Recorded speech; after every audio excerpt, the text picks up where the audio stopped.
ओम शांति। आज बाबा के 29 सितंबर 2020 के साकार मधुर महावाक्य हैं।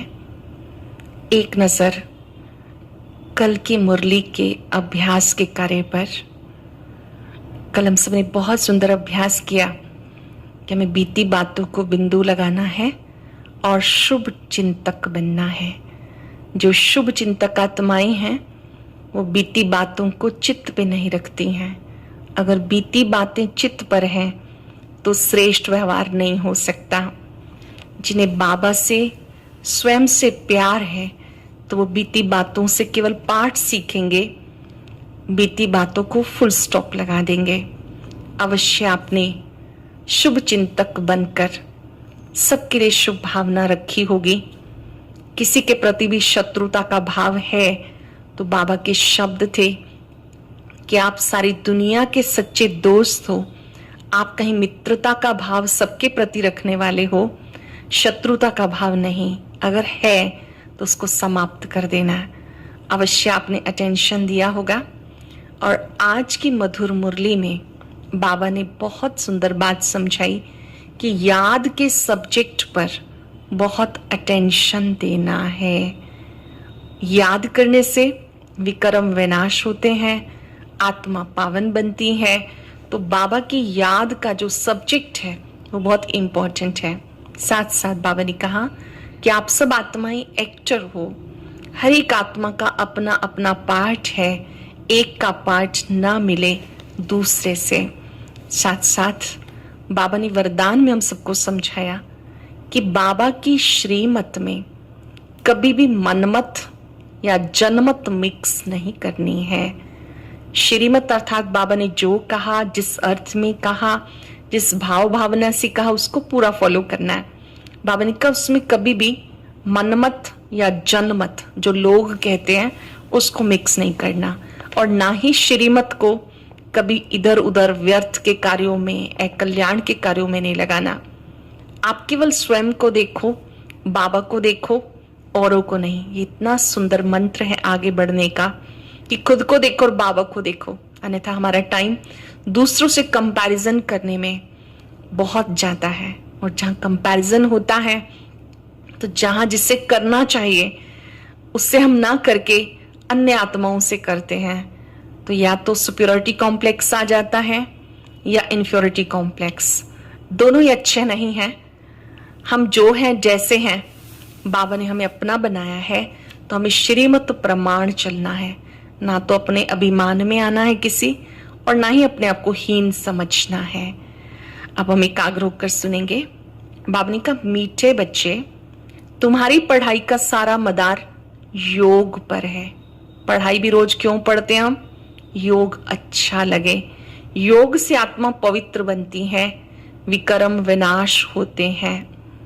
योग से आत्मा पवित्र बनती है, विक्रम विनाश होते हैं। कुछ ने कई बच्चे बाबा का बनकर फिर हाथ छोड़ देते हैं। कारण क्या होता है? कोई चलते चलते भी बाबा का हाथ छोड़ देते हैं। उसका क्या कारण है? क्या कारण होगा? बाबा ने सुनाया, बाबा को पूरी रीति ना पहचानने के कारण, पूरा निश्चय बुद्धि ना होने के कारण 8-10 वर्ष के बाद भी बाबा को फारकती दे देते हैं, हाथ छोड़ देते हैं, पद भ्रष्ट हो जाता है। पढ़ना ही छोड़ देते हैं तो उनका भविष्य पद नष्ट हो जाता है। दूसरा, क्रिमिनल आई होने से माया की ग्रहचारी बैठ जाती है, अवस्था नीचे ऊपर होती रहती है, तो भी पढ़ाई छूट जाती है, क्योंकि अपने आप को परिवर्तन नहीं कर सके, क्रिमिनल आई को सिविल आई में नहीं बदल पाए, तो माया की ग्रहचारी बैठ जाती है, अवस्था नीचे ऊपर होती रहती है, तो भी पढ़ाई छूट जाती है। सरल शब्दों में पढ़ाई छूटने के 2 कारण बाबा ने बताए। पहला, बाबा को अच्छी तरह से ना पहचानना। बाबा जो है, जैसा है, न केवल वो बाप है, लेकिन वो शिक्षक भी है, सतगुरु भी है, दोस्त भी है, सखा भी है, धर्मराज भी है। अगर कोई पूरी रीति नहीं पहचानते हैं तो भी वो बाबा कहते छोड़ देते हैं, 8-10 वर्ष आके भी छोड़ देते हैं। और दूसरा, अपने आप में परिवर्तन नहीं कर पाए, अपनी दृष्टिवृत्ति को नहीं बदल पाए, इसलिए भी अवस्था नीचे ऊपर हो जाती है, पढ़ाई छूट जाती है। ओम शांति। रूहानी बच्चों प्रति रूहानी बाप समझा रहे हैं। जब बाबा कहते रूहानी बच्चे, तो हमारे सामने सब ज्योति बिंदु आत्माएं आनी चाहिए। रूहानी बाप मतलब गुणों का सागर बाप समझा रहे हैं। अभी समझते हो हम सब रूहानी बेहद के बाप के बच्चे हैं। इनको बाप दादा कहा जाता। जैसे तुम रूहानी बच्चे हो, वैसे ये भी रूहानी बच्चा है शिव बाबा का। ब्रह्मा भी बच्चा किसका है? शिव बाबा का। शिव बाबा को रथ तो चाहिए ना, इसलिए जैसे तुम आत्माओं को ऑर्गन्स मिले हैं कर्म करने के लिए, वैसे शिव बाबा को भी रथ है, क्योंकि कर्म क्षेत्र है जहां कर्म करना होता है। वो है घर जहां आत्माएं रहती हैं। आत्मा ने जाना है हमारा घर शांति धाम है, वहां ये खेल नहीं होता है। हम सब ने क्या जाना है कि हम सबका घर शांति धाम है। 3 लोक है ना, ये साकार लोक जहां बैठे हैं, इससे ऊपर सूक्ष्म लोक जहां ब्रह्मा विष्णु शंकर हैं, और तीसरा है परम धाम या शांति धाम। बाबा कहते वहां पे कोई खेल नहीं होता, बत्तियां आदि कुछ नहीं होती हैं, सिर्फ आत्माएं रहती हैं। यहाँ आती हैं पार्ट बजाने। तुम्हारी बुद्धि में है ये बेहद का ड्रामा है। जो एक्टर्स हैं उनके एक्ट शुरू से लेके अंत तक तुम बच्चे नंबरवार पुरुषार्थ अनुसार जानते हो। आत्माएं सब एक्टर हैं, शरीर लेकर कैसे पार्ट बजाती हैं वो आप जानते हो। यहाँ कोई साधु संत आदि नहीं समझाते। यहाँ हम बच्चे बेहद बाप के पास बैठे हैं। हमें पवित्र बनकर वापस जाना है। पवित्र जरूर बनना है आत्मा को। ऐसे नहीं कि शरीर भी यहाँ पवित्र बनना है, नहीं, आत्मा पवित्र बनती है। शरीर तो पवित्र तब बनता है जब 5 तत्व सतो प्रधान हो। अब तुम्हारी आत्मा पुरुषार्थ कर पावन बन रही है। इस समय आपकी आत्मा बाबा को याद कर कर पावन बन रही है। वहां आत्मा और शरीर दोनों पवित्र होते हैं, या नहीं हो सकते। सत्युगी दुनिया में आत्मा और शरीर दोनों ही पावन होते हैं। आत्मा पवित्र बन जाती तो फिर पुराना शरीर छोड़ती, फिर नए तत्वों से नए शरीर बनते। तुम जानते हो हमारी आत्मा बेहद बाप को याद करती है या नहीं करती है। हर एक जानते हैं कि हमारी आत्मा बाबा को याद करती है या नहीं। ये तो हर एक को अपने से पूछना है। पढ़ाई का सारा मदार योग पर है। पढ़ाई तो सहज है, समझ गए कि चक्र कैसे फिरता है। बाबा ने हम सबको पढ़ा दिया सृष्टि चक्र के बारे में कि चक्र कैसे फिरता है। मुख्य याद की यात्रा ये अंदर गुप्त है। बाबा की याद ये गुप्त यात्रा है, देखने में थोड़ा ही आता है। बाबा नहीं कह सकते कि बहुत याद करते हैं। बाबा नहीं कह सकते कि बहुत याद करते हैं। ज्ञान के लिए बता सकेंगे कि ज्ञान में बहुत तीखा है। याद का तो कुछ देखने में नहीं आता, ज्ञान मुख से बोला जाता है, और याद तो अजपा जाप है ना। याद का तो अजपा जाप है, अंदर ही अंदर याद करना है। जाप अक्षर भक्ति मार्ग का है। जाप माना कोई का नाम नहीं जपना, यहाँ तो आत्मा को अपने बाप को याद करना है, मन ही मन में याद करना है, अंदर ही अंदर याद करना है। इसलिए इसको अजपा जाप कहते हैं। जानते हो बाबा को याद करते करते पवित्र बनते जाते हैं। मुक्तिधाम शांतिधाम में जाके पहुंचेंगे। ऐसे नहीं कि ड्रामा से मुक्त हो जाएंगे। मुक्ति का अर्थ है दुखों से मुक्त हो, शांतिधाम जाए, फिर सुखधाम में आएंगे। पवित्र जो बनते हैं वो सुख भोगते हैं। अपवित्र मनुष्य उनकी खिदमत करते हैं। जो भी देवी देवताएं हैं सब उनकी पूजा करते हैं, क्योंकि पवित्रता है उनके अंदर। तो जो अपवित्र हैं वो उनकी खिदमत करते हैं। पवित्र की महिमा है, इसमें मेहनत है। आंखें बहुत धोखा देती हैं, फिर गिर पड़ते हैं। नीचे ऊपर सबको होता है। अवस्था बाबा कहते हैं नीचे ऊपर होती रहती है। किसी की अवस्था अच्छी, किसी की मध्यम, ग्रहचारी सबको लगती है। भले बाबा कहते हैं बच्चे भी समझा सकते, फिर कहते माता गुरु चाहिए, क्योंकि अब माता गुरु का सिस्टम चलता है। बाबा जब आते तो माताओं को निमित्त बनाते हैं, ज्ञान का कलश माताओं को देते हैं। अलग के आने वाले तो सभी होते हैं बाबा के घर में। सेंटर पर भाई भी, बहनें भी, माताएं भी। ज्ञान का कलश बाबा ने माताओं को दिया। बाबा ने कहा माता गुरु चाहिए, क्योंकि अब माता गुरु का सिस्टम चलता। आगे पिताओं का था, अब पहले पहले कलश माताओं को मिलता, माताएं मेजॉरिटी हैं, कुमारियां राखी बांधती हैं पवित्रता के लिए। भगवान कहते काम महाशत्रु है, इस पर जीत पहनो। रक्षाबंधन पवित्रता की निशानी है। वो लोग राखी बांधते हैं, पवित्र तो बनते नहीं। दुनिया में राखी तो बांधते हैं, पवित्र तो बनते नहीं। वह सब है आर्टिफिशियल राखी, कोई पावन बनाने वाले नहीं है। इसमें तो ज्ञान चाहिए। अब तुम राखी बांधते हो, अर्थ भी समझाते हो, ये प्रतिज्ञा कराते हैं। जैसे सिख लोगों को कंगन निशानी होती है, लेकिन पवित्र तो बनते नहीं। रक्षा सूत्र पवित्रता की निशानी है, कंगन पवित्रता की निशानी है। तो बाबा कहते वो भी कंगन तो पहनते हैं सिख लोग, लेकिन पवित्र बनते नहीं। पतित को पावन बनाने वाला सर्व का सदगति दाता एक है, वो भी देहधारी नहीं। पानी की गंगा तो इन आंखों से देखने में आती, बाप जो सदगति दाता है उनको इन आंखों से नहीं देखा जाता। शिव बाबा जो सबका सदगति दाता है, उन्हें इन चर्म चक्षुओं से नहीं देखा जाता, दिव्य दृष्टि से ही देखा जाता है। आत्मा को कोई भी देख नहीं सकते कि वो क्या चीज है। कहते हैं हमारे शरीर में आत्मा है, उनको देखा है? कहेंगे नहीं। और सब चीजें जिसका नाम है वो देखने में जरूर आती हैं। आत्मा का भी नाम तो है। कहते हैं भ्रिकुटी के बीच में चमकता है जब सितारा, परंतु देखने में नहीं आता। परमात्मा को भी याद करते हैं, देखने में कुछ नहीं आएगा, क्योंकि इन आंखों से देखने वाली वो चीज ही नहीं है। उन्हें स्थूल नेत्रों से नहीं देखा जा सकता, ना आत्मा को ना परमात्मा को। उनको अनुभव किया जाता है। लक्ष्मी नारायण को देखा जाता है इन आंखों से। लिंग की भले पूजा करते हैं, शिवलिंग होता है, उसके ऊपर जल फल चढ़ाते हैं, पूजा करते हैं, परंतु वह कोई यथार्थ रीति तो नहीं है ना। देखते हुए भी जानते नहीं परमात्मा क्या है, ये कोई नहीं जान सकते। आत्मा बहुत छोटी बिंदी है, देखने में नहीं आते, उसे देखा नहीं जा सकता। ना आत्मा को ना परमात्मा को देखा जाता है, उन्हें तो जाना जाता है। अब तुम जानते हो हमारा बाबा आया हुआ इनमें, इस शरीर की अपनी आत्मा भी है। फिर परम पिता परमात्मा कहते मैं इनके रथ पे विराजमान हूं, इसलिए बाप दादा कहते हैं।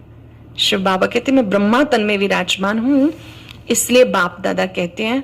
अब दादा को तो इन आंखों से देखते हो, बाप को नहीं देखते हो। ब्रह्मा बाबा तो दिखाई देते हैं, ज्योति बिंदु शिव बाबा नहीं दिखाई देते हैं। वो ज्ञान सागर है, पतित पावन है। कुछ सेकंड एकाग्र हो जाएंगे। वो पतित पावन है, उसका प्यार, उसकी शक्तियां फाउंटेन की तरह मुझ पे बरस रही हैं। महसूस करें पतित पावन की पवित्र किरणें मुझे भी पवित्र बना रही हैं। बाबा ने कहा अब आपने बाबा की महिमा को जाना, ये वो ज्ञान सागर है, पतित पावन है। निराकार रास्ता कैसे बताएंगे? प्रेरणा से तो कोई काम नहीं होता। भगवान आते हैं किसी को पता ही नहीं। शिव जयंती मनाते हैं, जरूर यहां आता होगा। जानते हो वो हमें पढ़ा रहे हैं, परम पिता परमात्मा स्वयं हमें पढ़ा रहे हैं। मुरली किसकी है? शिव बाबा की। निमित्त कोई भी सुनाए, बुद्धि में रहना चाहिए कि शिव बाबा हमें पढ़ा रहे हैं। बाबा इनमें आके हमें पढ़ाते हैं। बाबा को पूरी रीति ना पहचानने के कारण, निश्चय बुद्धि ना होने के कारण 8-10 वर्ष के बाद भी फारकती दे देते हैं। बाबा को सही से पहचाना नहीं, सुप्रीम को जाना नहीं, तो 8-10 वर्ष के बाद भी फारकती दे देते। माया बिल्कुल अंधा बना देती। बाबा का बनकर फिर छोड़ देते तो पद भ्रष्ट हो जाता है। बाबा का बनकर फिर बाबा को छोड़ दिया तो भविष्य पद तो नष्ट हो जाता है। अब तुम बच्चों को बाप का परिचय मिला तो तुम्हें औरों को भी देना है। ऋषि मुनि आदि सब नेति नेति करते आए, अब तुम जानते हो। पहले नहीं जानते थे, पहले हम भी नहीं जानते थे। अब बाबा ने बताया, बाबा ने अपने बारे में, चक्र के बारे में। अब तुम कहेंगे हम जानते हैं, तो आस्तिक हो गए। सृष्टि चक्र कैसे फिरता है अब तुम जानते हो। दुनिया और तुम खुद इस पढ़ाई से पहले नास्तिक थे, अब बाबा ने समझाया। कहते हो परम पिता परमात्मा ने हमें समझाया, हमें आस्तिक बनाया। हम रचता और रचना के आदि मध्य अंत को पहले नहीं जानते थे, अब जानते हैं। बाबा ने कहा इस समय जबकि बाबा के बने तो आप बाबा को भी जानते हो, सृष्टि के आदि मध्य अंत को भी जानते हो। फिर से मैं तुम बच्चों को नई दुनिया की ओर लेके जाता हूं। तुम हो ईश्वरीय परिवार में, वहां होंगे दैवी परिवार। अब आप ईश्वर के परिवार में हो, जहां आप कांटों से फूल बनने का पुरुषार्थ कर रहे हो, फिर आप बन जाएंगे दैवी परिवार के सदस्य। इस समय ईश्वर तुम्हें लायक बना रहे हैं स्वर्ग का देवी देवता बनाने के लिए। गॉड खुद देवी देवता बनाने के लिए पढ़ा रहे हैं, बाप पढ़ा रहे हैं। इस संगम युग को कोई भी नहीं जानते, कोई भी शास्त्र में इस पुरुषोत्तम संगम युग की बात नहीं है, कोई भी संगम युग के बारे में नहीं जानते हैं। पुरुषोत्तम युग अर्थात जहां पुरुषोत्तम बनना होता है। सतयुग को कहेंगे पुरुषोत्तम युग। इस समय तो मनुष्य पुरुषोत्तम नहीं है, संगम पर बनते हैं, पुरुषार्थ करते हैं। सतयुग की दुनिया के देवी देवताएं वो तो वैसे ही मर्यादाओं का पालन करने वाले मर्यादा पुरुषोत्तम होते हैं। इसको तो तमो प्रधान दुनिया कहेंगे, कलयुगी दुनिया को तमो प्रधान दुनिया कहेंगे। तुम ही पूज्य फिर पुजारी बनते हो, फिर पूजनीय बनने का पुरुषार्थ कर रहे हो। मनुष्य नहीं जानते कि शिव जयंती क्यों मनाते हैं। आजकल शिव जयंती की तो हॉलीडे भी नहीं करते हैं। जयंती मनाओ ना मनाओ तुम्हारी मर्जी, ऑफिशियल हॉलीडे नहीं है। जो शिव जयंती को नहीं मानते वो अपने काम पर चले जाते। बहुत धर्म है ना। सत्युग में ऐसी बातें नहीं होती हैं, वहां वो वातावरण ही नहीं, वो है नई दुनिया, एक धर्म। वहां ये पता नहीं पड़ता कि हमारे पीछे चंद्रवंशियों का राज्य होगा। यहां तुम जानते हो ये पास्ट हो गया। सत्युग में तुम होंगे, वहां किस पास्ट को याद करेंगे। पास्ट तो हुआ कलयुग, उनकी हिस्ट्री ज्योग्राफी सुनने से क्या फायदा। बाबा ने कहा जो सतयुग वाले वो कौन सी हिस्ट्री याद करेंगे, कलयुग को तो याद करेंगे नहीं। जब त्रेता में होंगे तो त्रेता वाले सतयुग की हिस्ट्री को याद करेंगे। यहां तुम जानते हो बाबा के पास बैठे हैं, बाबा टीचर भी हैं, सतगुरु भी हैं। बाबा आए हैं सदगति करने के लिए, सब आत्माओं को ले जाएंगे। मनुष्य देहाभिमान में आकर कहते सब मिट्टी में मिल जाना है, ये नहीं समझते आत्माएं तो चली जाएंगी, बाकी शरीर मिट्टी के बने हुए हैं। ये पुराना शरीर खत्म हो जाता है, हम आत्मा एक शरीर छोड़ दूसरा लेती हैं। ये इस दुनिया में हमारा अंतिम जन्म है। सब पतित हैं, सदैव पावन कोई रह नहीं सकते। सतो प्रधान सतो रजो तमो होते ही हैं। वो लोग कह देते सब ईश्वर के रूप हैं। ईश्वर ने अपने अनेक रूप बनाए खेल पाल करने के लिए। हिसाब किताब कुछ नहीं जानते, ना खेल पाल करने वाले को जानते। बाप ही बैठकर वर्ल्ड की हिस्ट्री ज्योग्राफी समझाते हैं। खेल में हर एक का पार्ट अलग अलग है, सबका पोजीशन अलग अलग। ये बाबा कहते हैं वर्ल्ड नाटक है, खेल चल रहा है, सब आत्माओं का पार्ट अपना अपना है। जो जैसा पोजीशन वाला होता है उसकी महिमा होती है। ये सब बातें बाबा संगम पर समझाते हैं। सतयुग में सतयुग का पार्ट चलेगा, वहीं बातें नहीं होंगी। यहाँ तुम इस सृष्टि चक्र का ज्ञान बुद्धि में फिरता, तुम्हारा नाम है स्वदर्शन चक्रधारी। जब आपकी बुद्धि में सृष्टि के आदि मध्यांत का ज्ञान विचरण करता है, स्वयं का आप चिंतन करते हैं, ये है स्वदर्शन चक्र। जब आप दूसरों का चिंतन कर रहे हैं वो परदर्शन चक्र है। परदर्शन चक्र नहीं घुमाना। लक्ष्मी नारायण को थोड़ा ही स्वदर्शन चक्र दिया जाता। ये है ही यहाँ के मूल वतन में सिर्फ आत्माएं रहती हैं, सूक्ष्म वतन में कुछ नहीं। मनुष्य जानवर पशु पक्षी आदि सब यहाँ होते हैं। सतयुग में मोर आदि दिखाते हैं। ऐसे नहीं कि वहां मोर के पंख निकाल कर पहनते होंगे, ऐसे कोई मोर को दुख थोड़े देंगे। सतयुग वाले कोई स्पेशल मोर से पंख निकाल कर थोड़ी पहनेंगे, इससे तो उसको दुख पहुंचेगा। ऐसे भी नहीं कि मोर का गिरा हुआ पंख ताज में लगाएंगे, नहीं, ताज में भी ऐसे निशानी दे दी। वहां सब खूबसूरत चीजें होती हैं, कोई भी गंदी चीज वहां नहीं होती है। कोई चीज नहीं होती जिसे देखकर घृणा आए, जरा भी कोई गंदगी नहीं होती, कोई ऐसी चीज नहीं होती जिससे घृणा आए। यहाँ तो घृणा आती है। वहां जानवरों को भी दुख नहीं होता। सतयुग कितना फर्स्ट क्लास होगा, नाम ही है स्वर्ग, हेवन, नहीं दुनिया। यहाँ तो पुरानी दुनिया में देखो बरसात के कारण मकान भी गिरते रहते हैं। ये निशानी है, प्योरिटी का सिंबल है, जो पंख दिखाते हैं। बाबा ने कहा जो पवित्रता है वो आपकी सतयुगी दुनिया में 100% होती है। वहां पर सतयुगी दुनिया में सब सुखी होते हैं। मनुष्य मर जाते हैं, अर्थक्वेक होगी, सब दब के मर जाएंगे। सतयुग में बहुत थोड़े होंगे, बाद में वृद्धि को पाते हैं। पहले सूर्यवंशी फिर चंद्रवंशी। सतयुग वालों को क्या कहते हैं? सूर्यवंशी। त्रेता वाले चंद्रवंशी। अब दुनिया 25% पुरानी होगी तो पीछे चंद्रवंशी। सतयुग 1250 वर्ष, वो है 100% नई दुनिया जहां देवी देवता राज्य करते हैं। तुम्हारे में भी बहुत इन बातों को भूल जाते। राजधानी स्थापन होनी है, हार्ट फेल नहीं होना है। बाबा कहते नंबरवार तो होंगे, कोई महाराजा महारानी बनेंगे, कोई राजा रानी, आपको हार्ट फेल नहीं होना। पुरुषार्थ की बात है। बाप सब बच्चों से एक समान तदबीर कराते हैं। तुम अपने लिए विश्व की बादशाही स्थापन करते हो। अपने को देखना है, मैं क्या बनूंगा, अपने आप को देखना, दूसरों को नहीं देखना। दूसरों को देखने वाले खुद से दूर हो जाते हैं। अब तक दूसरों को देखा, अब अपने आप को देखना कि मैं क्या बनूंगा, मेरा पुरुषार्थ कैसा है।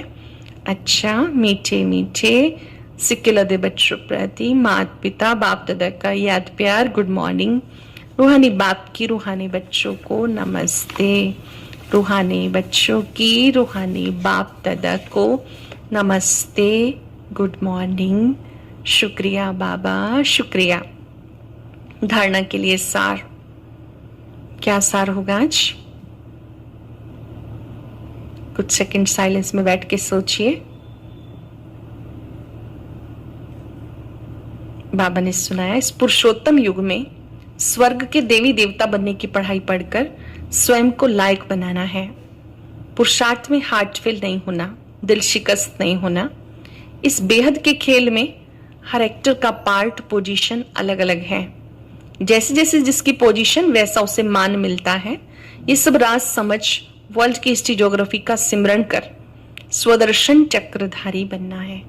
वर्ल्ड की हिस्ट्री ज्योग्राफी का सिमरण करके स्वदर्शन चक्रधारी बनना है। वरदान है, श्रीमत से मनमत और जनमत की मिलावट को समाप्त करने वाले सच्चे स्व कल्याणी भव। श्रीमत से मनमत और जनमत, लोगों की मत, उस मिलावट को समाप्त करने वाले सच्चे स्व कल्याणी भव। बाप ने बच्चों को सब खजाने स्व कल्याण विश्व कल्याण के लिए दिए हैं। जो भी खजाने मिले हैं स्वयं के कल्याण के लिए, विश्व के कल्याण के लिए दिए हैं। उन्हें व्यर्थ तरफ लगाना, कल्याण के कार्य में लगाना, श्रीमत में मनमत जनमत की मिलावट करना, ये अमानत में ख्यानत है। जो बाबा ने खजाने दिए हैं उन्हें व्यर्थ की तरफ लगाना, कल्याण के कार्य में लगाना, श्रीमत में मनमत और जनमत की मिलावट करना, ये अमानत में ख्यानत है। ये बहुत समझने योग्य बात है। जैसे हमें समय मिला, अगर हम व्यर्थ के कार्यों में लगा रहे हैं तो ये भी मिलावट है। पर चिंतन कर रहे हैं, ये भी मिलावट है। अब बाबा कहते ये मिलावट करना अमानत में ख्यानत है। अब इस ख्यानत और मिलावट को समाप्त कर रूहानियत और रहम को धारण करो। अपने ऊपर और सबके ऊपर रहम कर स्वयं कल्याणी बनो। खुद पे भी रहम करो, दूसरों पे भी रहम करो। रूहानियत और रहम को ऐड करो। स्वयं को देखो, बाबा को देखो, औरों को नहीं। सरल शब्दों में बाबा के बने तो हमें सभी खजानों को कल्याण के कार्यों में लगाना है। जैसे समय का खजाना, संकल्पों का खजाना, श्रेष्ठ स्वभाव का खजाना, ज्ञान का, गुणों का खजाना, शक्तियों का खजाना, इनको व्यर्थ के कार्यों में नहीं लगाना। अगर व्यर्थ के कार्यों में लगा रहे हैं तो ये अमानत में खयानत है। या तो स्व कल्याण में या विश्व कल्याण में लगाना है। उसके लिए स्वयं को देखो, बाबा को देखो। श्लोक ने सदा हर्षित वही रह सकते हैं जो कहीं भी आकर्षित नहीं होते। जो पवित्र पूज्य आत्माएं हैं उनके सामने संसार झुकता है, वो कहीं आकर्षित नहीं होती हैं।